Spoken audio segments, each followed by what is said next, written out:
नमस्कार श्रोता बंधु आसतु आज आम शुणा से पुराणा साहित्य बहीर अन्य एक कविता।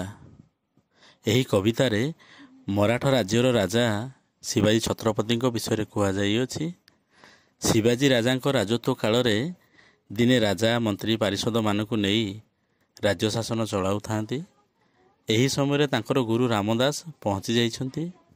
तापर कौन होइछि एही कवितार वर्णना करा जाइछि। शासन कार्य मग्न शिवाजी मराठा छत्रपति जन्मभूमिर मुक्ति मशाल जाड़िला जे महामती।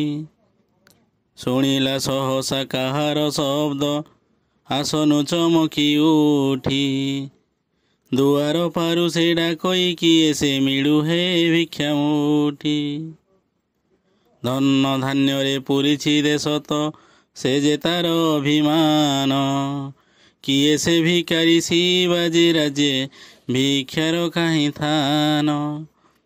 तो क्षणे जाई भेटिला दुआरे उभा गुरु रामदास भिक्षा थालटी झोलाई हस्ते अधरे फुटाई हास। चरण बंदी भासई शिवाजी काहीं पाई आगमन देई पारे सबु आदेशिवा हेउ लोड़ा जेते धन जन। केउ राज्यर अधिपति पद नेबाकु हेब कि राजी छत्रपति जे गुरु दक्षिणा देई पारे सबु आजी। चिरदिन पाई भिक्षार थाल आजी छाड़िबाकु हब केउ राज्यर हेब अधिपति कह कह गुरुदेव। गुरु अष्टरु निभिनी से हास कहे टेकी देई थाल छत्रपति हे एई मो राज्य मु तार राज्यपाल। ए थाल रे जेउ भिक्षा मिलई सेही मोर महाधन मो देश प्रीतिर संकेत ताहा दिए कोटि कोटि जन। उपजाई ताहा मो देश कृषक श्रमिकर झाल झरी अन्य शासक राजा मु न जाने आउ केही ताहा सरी।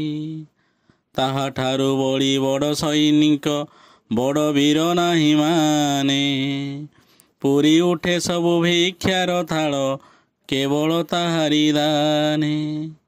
नेई से भिक्षा दिए मु भितरी देश कल्याण पाई गौरव दम्भ तेजी आजी ताहा मागी आण तुम्हे जाई। न होई कुंठित चल वीर मणि भासे रामदास गीर आवाको शिवाजी रहे निश्चल विनये नुआई शिर। शिष्य बदने चाही पुणी थरे हसे रामदास जति प्रसारी हस्त सेही थाल धरे शिवाजी छत्रपति। आदेशई गुरु जाओ हे योद्धा भिक्षुक बेश धर मागी आण जाई प्रेमर भिक्षा बुली बुली घर घर।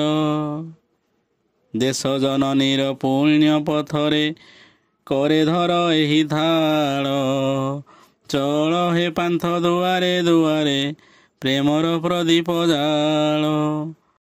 छाड़ी निज बास वीर पुंगप गुरु दक्षिणा लागी चले भारतर बिलवन पथे प्रेमर भिक्षा मागी।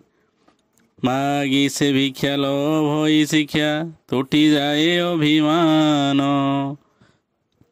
आपणार मणे देश मनीष नगर पलिमान। बुझई देशर अभाव दुख शुणई ताहार कथा शुणे मनीषर प्राणर काहाणी बुझे अंतर व्यथा। दैनिक नेई थालरु भिक्षा भासे रामदास शेषे सैनिक तुम्हें श्रेष्ठ साधक वीर अग्रणी देशे। सैनिक तुम्हें श्रेष्ठ साधक वीर अग्रणी देशे। जदि आपणकु एही विषयटी भल लगी थाए ତାହେଲେ ଲାଇକ୍ କରନ୍ତୁ, ସବସ୍କ୍ରାଇବ୍ କରନ୍ତୁ, ତା ସହିତ ସାଙ୍ଗସାଥିମାନଙ୍କୁ ସେୟାର ମଧ୍ୟ କରନ୍ତୁ।